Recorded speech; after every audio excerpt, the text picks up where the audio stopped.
oxygen, and if you recall, we said कि out of the total amount of oxygen transported by blood at any given point of time, around 3% of the oxygen is present in the dissolved form within blood plasma, right?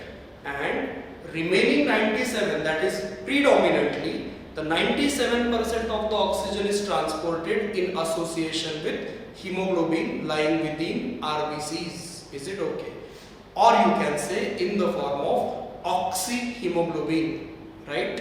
Now, by taking the same thing further, we are looking at a very important topic in this chapter. Remember this, it's a very, or you can say the most important thing of this chapter as far as question in the NEET is concerned, that is oxygen hemoglobin dissociation curve. Get the name of the topic very clearly. We are talking about oxygen hemoglobin dissociation curve. Get two things very clearly that I am writing on the board before we move on to this. First, amount of oxygen that binds to hemoglobin is dependent upon partial pressure of oxygen, that is PO2. क्या लिखा है वहां पे? Amount of oxygen that binds to hemoglobin is dependent upon partial pressure of oxygen, that is PO2.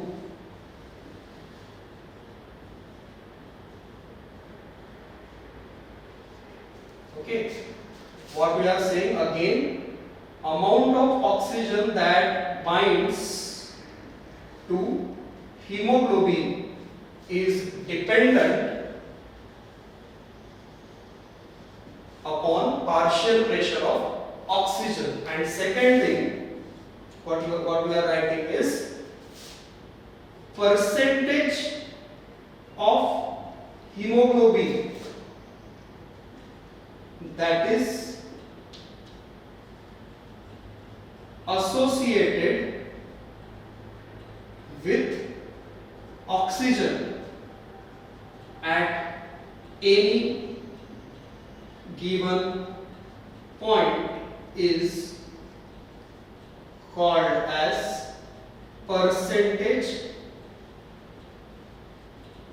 saturation of haemoglobin. दो अलग चीजें हैं, इनको ठीक से फोकस करके समझो। पहली चीज क्या लिखी है कि भाई अवेलेबल ऑक्सीजन में से कितना ऑक्सीजन हीमोग्लोबिन के साथ कंबाइन होगा, ये निर्भर करता है कि ऑक्सीजन का पार्शियल प्रेशर कितना है या ऑक्सीजन पे पार्शियल प्रेशर कितना है। That's why in first point what you are saying is amount of oxygen that will bind with hemoglobin depends upon partial pressure of the oxygen, that is PO2। जितना ज्यादा partial pressure होगा oxygen का, उतनी efficient binding होगी haemoglobin के साथ। जितना कम partial pressure होगा ऑक्सीजन का, उतनी कम efficient binding होगी हीमोग्लोबिन के साथ, राइट? दूसरी चीज हम बोल रहे हैं percentage of hemoglobin that is lying in association with oxygen is called as percentage saturation of the hemoglobin। मतलब अगर 100% हीमोग्लोबिन में से 50% हीमोग्लोबिन ऑक्सीजन के साथ बाउंड फॉर्म में है, तो परसेंटेज सैचुरेशन कितना हुआ? 50%। अगर अवेलेबल हीमोग्लोबिन में से 20% हीमोग्लोबिन ऑक्सीजन के साथ बाउंड है, तो हम परसेंटेज सैचुरेशन कहेंगे 20%। 25 है तो 25, 40 है तो 40। तो दो चीजों के कनेक्शन को समझो। परसेंटेज सैचुरेशन ऑफ हीमोग्लोबिन कब ज्यादा होगा? जब ऑक्सीजन का पार्शियल प्रेशर ज्यादा होगा, क्योंकि जितना ज्यादा ऑक्सीजन का पार्शियल प्रेशर उतना ऑक्सीजन का हीमोग्लोबिन के साथ एसोसिएशन ज्यादा। जितना ऑक्सीजन का हीमोग्लोबिन के साथ एसोसिएशन ज्यादा, उतना हीमोग्लोबिन का परसेंटेज सैचुरेशन ज्यादा। तो फिर ऑक्सीजन की हीमोग्लोबिन के साथ जो अटैचमेंट या एसोसिएशन है वो रिवर्सिबल है, ये हम पहले भी कह चुके हैं जब हम ट्रांसपोर्ट ऑफ ऑक्सीजन पढ़ रहे थे। तो इसका मतलब ये है कि oxygen can not only combine with haemoglobin but also can dissociate from haemoglobin. So therefore whatever topic is, now let's move on to the topic oxygen hemoglobin dissociation curve. It is nothing but the graphical representation of relationship between partial pressure of oxygen and percentage saturation of hemoglobin. क्या है ये oxygen haemoglobin dissociation curve? ये एक graphical representation है जो हमको दो चीजों के बीच की रिलेशनशिप को समझाता है। एक तरफ partial pressure of oxygen that is PO2 no doubt in mm of Hg, और दूसरी तरफ percentage of haemoglobin that is saturated with oxygen, right? Here if you can see, it is very clearly seen कि जैसे जैसे partial pressure बढ़ रहा है, मतलब mm of Hg में 20 से 40, 40 से 60, 60 से 80, जैसे जैसे PO2 बढ़ेगा, दिस इज PO2, वैसे वैसे हमको दिखता है कि ज्यादा से ज्यादा हीमोग्लोबिन ऑक्सीजन के साथ सैचुरेट होता है, राइट? यहां पे अगर हम देखें नॉर्मल कंडीशंस में जो ऑक्सीजन हीमोग्लोबिन डिसोसिएशन कर्व है वो S shaped है। that blue line we need to focus on. The blue line indicates normal oxygen hemoglobin dissociation curve and it is sigmoid or S shaped, right? Here you can see कि जैसे जैसे PO2 बढ़ता है वैसे वैसे oxygen का haemoglobin के साथ एसोसिएशन बढ़ता है और हमको ये स्टीप लाइन दिखाई देती है, राइट? अगर हम यहां देखें तो लगभग 25 mm of Hg, 20 और 40 के बीच में लगभग 25 mm of Hg PO2 पे कितना परसेंट हीमोग्लोबिन? तो लगभग 50% हीमोग्लोबिन जो है वो ऑक्सीजन के साथ एसोसिएटेड है। Get the thing correct? देखो यहाँ पे ब्लू लाइन को देखो तो लगभग 25 mm of Hg partial pressure of oxygen जब होता है तो अवेलेबल हीमोग्लोबिन में से 50% हीमोग्लोबिन ऑलरेडी सैचुरेटेड होता है विद ऑक्सीजन। जैसे जैसे हम ऊपर जाते हैं तो लगभग 40 mm of Hg पे जब हम आते हैं, मतलब 40 mm of Hg ऑक्सीजन के पार्शियल प्रेशर पे लगभग 75% हीमोग्लोबिन जो है वो किसके साथ सैचुरेटेड है? ऑक्सीजन के साथ। लेकिन जैसे जैसे हम और आगे बढ़ाते हैं पार्शियल प्रेशर को तो सैचुरेशन ज्यादा नहीं हो पाता और even 100 mm of Hg partial pressure पे भी लगभग 95% हीमोग्लोबिन जो है वो किसके साथ सैचुरेटेड है? ऑक्सीजन के साथ। मतलब कहने की बात ये कि पूरा का पूरा हीमोग्लोबिन, अवेलेबल हीमोग्लोबिन में से 100% हीमोग्लोबिन कभी भी सिर्फ ऑक्सीजन के साथ एसोसिएटेड नहीं होता। Maximum percentage of haemoglobin that can associate with oxygen is 95%। उससे ज्यादा हीमोग्लोबिन का ऑक्सीजन के साथ सैचुरेशन नहीं होता। That's why curve is there, not a straight line. ये जो ग्राफ है ये स्ट्रेट लाइन ना होकर ऐसा एस शेप क्यों है? क्योंकि इस पॉइंट के बाद ऑक्सीजन का पार्शियल प्रेशर बढ़ा भी तब भी हीमोग्लोबिन का ऑक्सीजन के साथ एसोसिएशन नहीं बढ़ेगा। That's why you have a parallel line and the curve is S shape, not straight line passing through the origin. Is it okay? Now बहुत इंपॉर्टेंट चीज यहाँ पे एक और ऐड करेंगे हम हमारे डिस्कशन में, that is P50 value. Important है P50 वैल्यू। P50 वैल्यू मतलब क्या? तो सिंपल सी बात, बहुत सिंपल, बहुत लॉजिकल बात, लेकिन बहुत इंपॉर्टेंट। ध्यान से सुनो कि P50 मतलब क्या। तो partial pressure of oxygen at which 50% of the hemoglobin is saturated with oxygen is called P50 value. फिर से एक बार देखो, partial pressure of oxygen at which 50% of the hemoglobin is saturated with oxygen is called P50 value। मतलब अगर हम blue line की बात करें इस ग्राफ में, तो 25 mm of Hg, ये फिर 25 mm of Hg, ये जो पार्शियल प्रेशर है, इस पार्शियल प्रेशर पे 50% हीमोग्लोबिन ऑक्सीजन के साथ सैचुरेटेड है। तो फिर नॉर्मल सर्कमस्टेंसेस में 25 mm of Hg, ये PO2 की जो वैल्यू है, ये P50 वैल्यू हुई।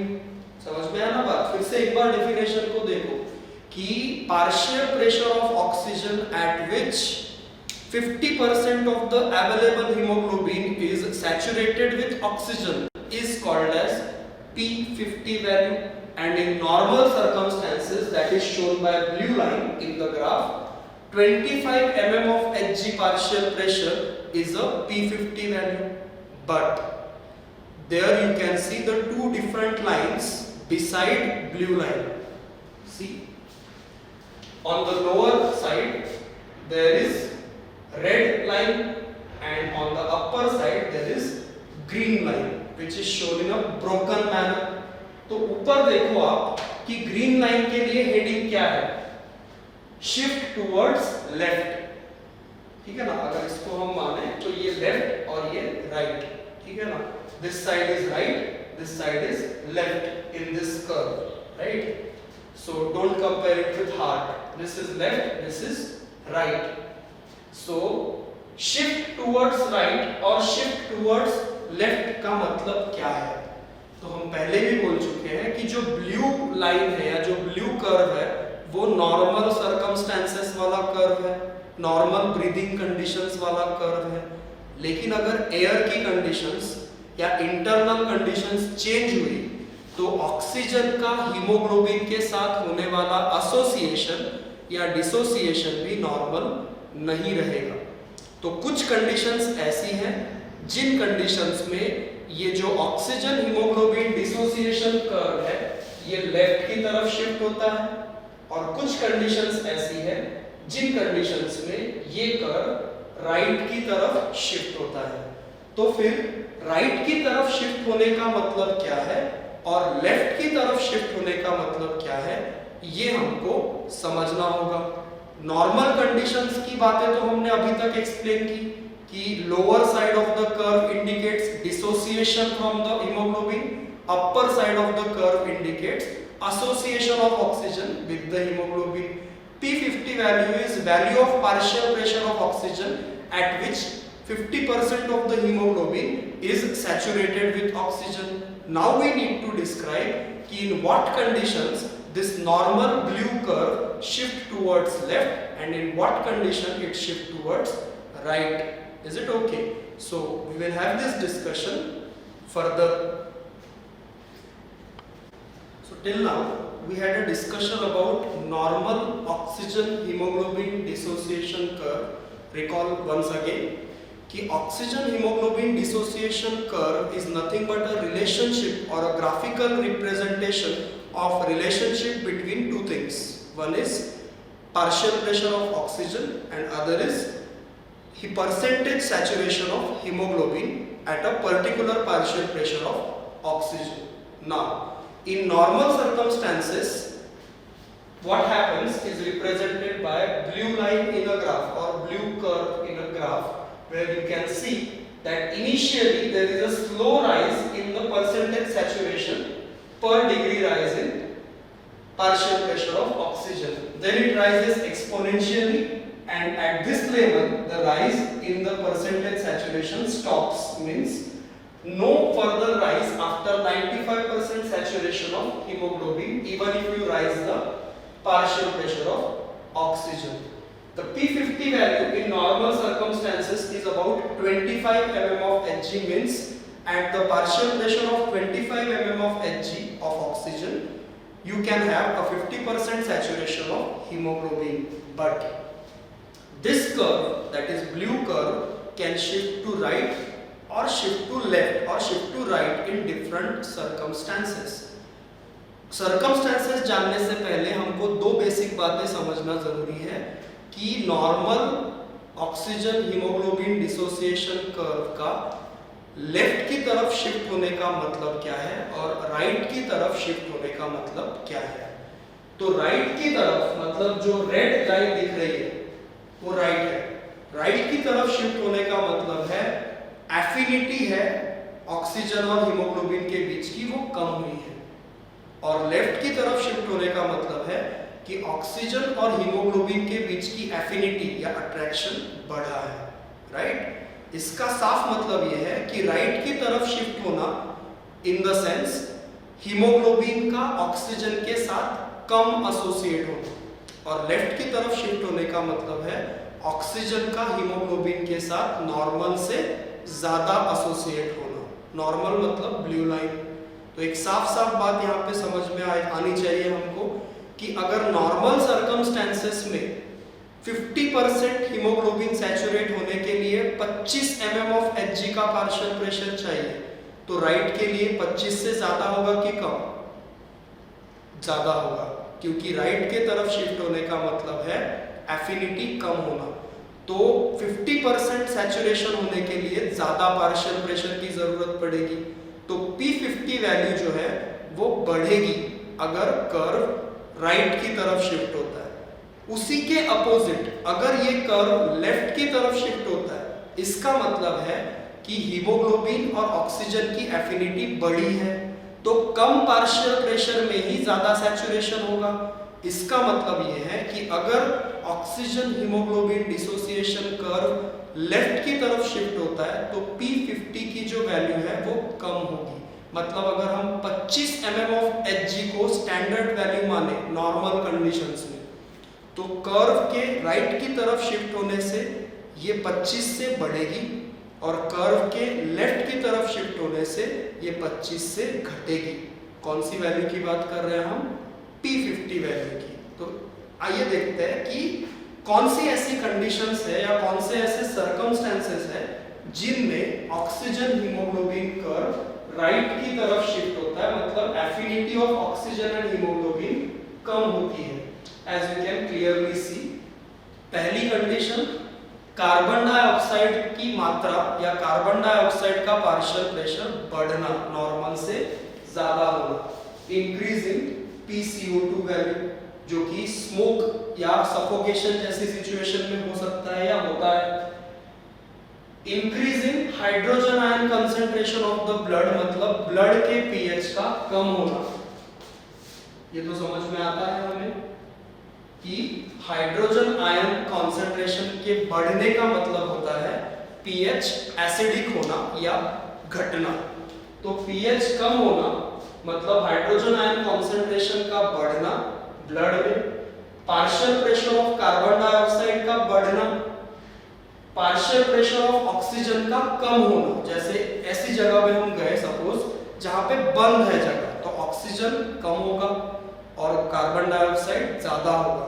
तो उस कंडीशन में PCO2 will be higher than normal, PO2 will be lower than normal. तो इस कंडीशन में ये जो तुम्हारा normal oxygen haemoglobin dissociation curve है, ये किस तरफ शिफ्ट होगा? Shift towards right.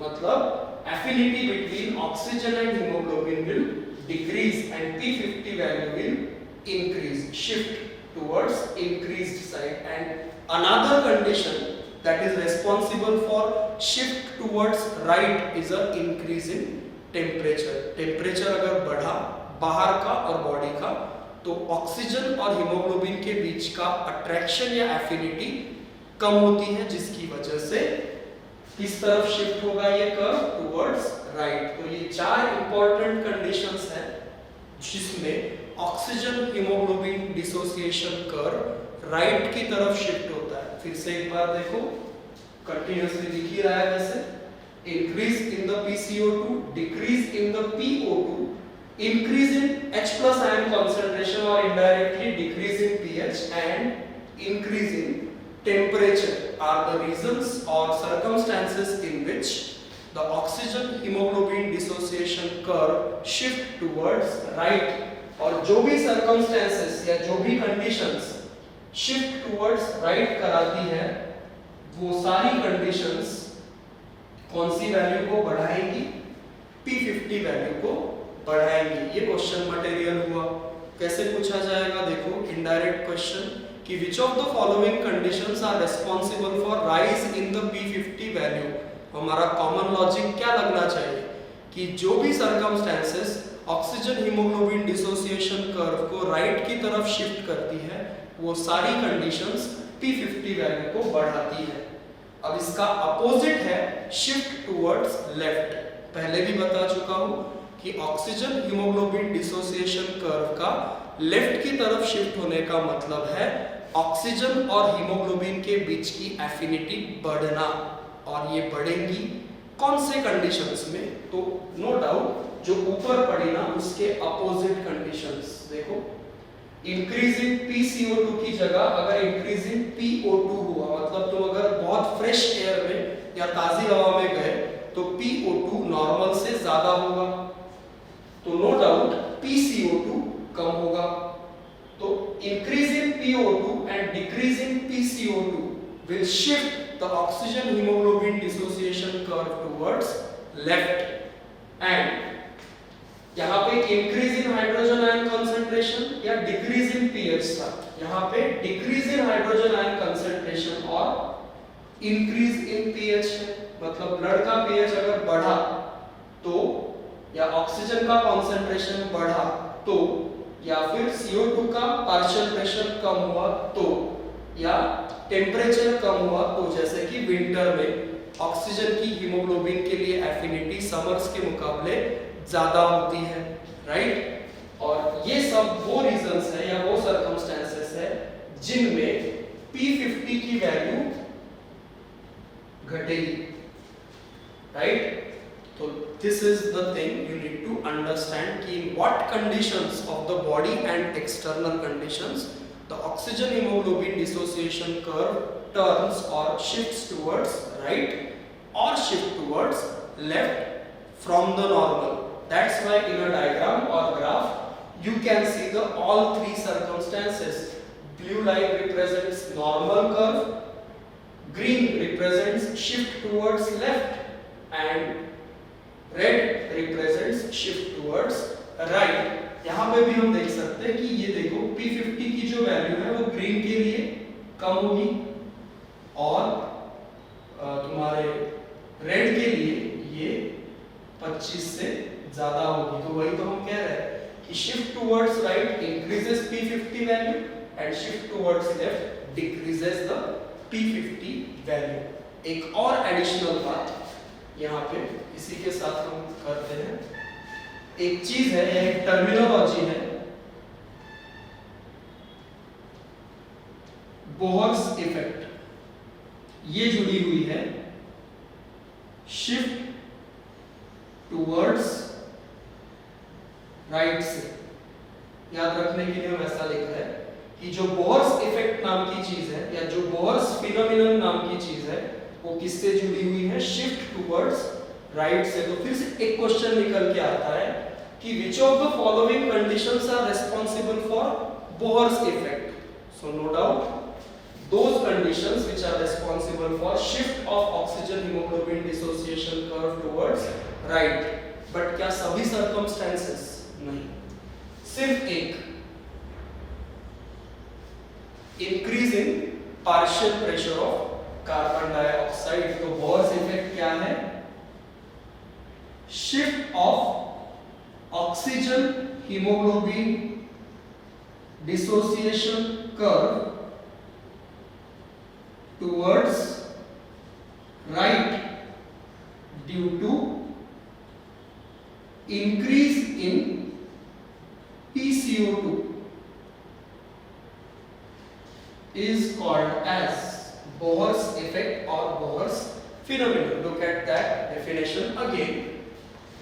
Shift of oxygen hemoglobin dissociation curve towards right due to increase in the partial pressure of carbon dioxide as a phenomenon is called Bohr's effect. That's what an additional and important thing is. So this topic that we are discussing, right, oxygen hemoglobin dissociation curve, each and every aspect related to this particular heading or topic is very important as far as this chapter is concerned. You need to understand this thoroughly. Have a look properly.